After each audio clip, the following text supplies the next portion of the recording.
Yun, good day mga boss.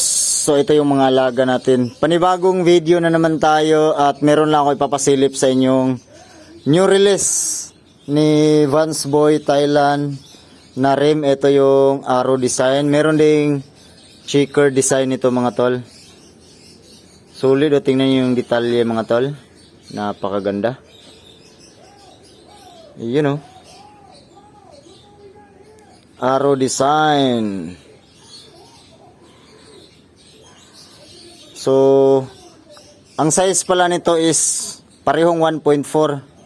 So, walang broken size dito sa bagong release ni Vance Boy na rim. Wala ring parehong 1.2. 1.4 lang lahat.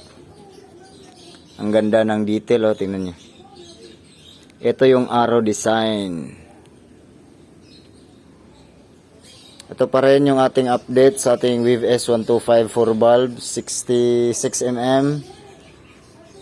2225. Ito yung ating Suzuki X3 at ito yung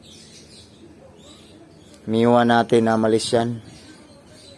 Sa mga nagtatanong dyan, huwag kayong mahiyang magtanong. Sa mga solid subscriber natin, pwede kayong mag-comment about sa motor para masagot natin or para masuggest natin. Ito nga pala yung ating Malaysian Concept. Ito street bike Thai Concept. Ito Thai Concept mga tol. At meron pa isa dito. Ayan o. Bubuuhin pa natin yan. Yun lang muna. Ride safe tayo. Ayaw, pa-support na rin. Pa-subscribe na rin ang ating channel.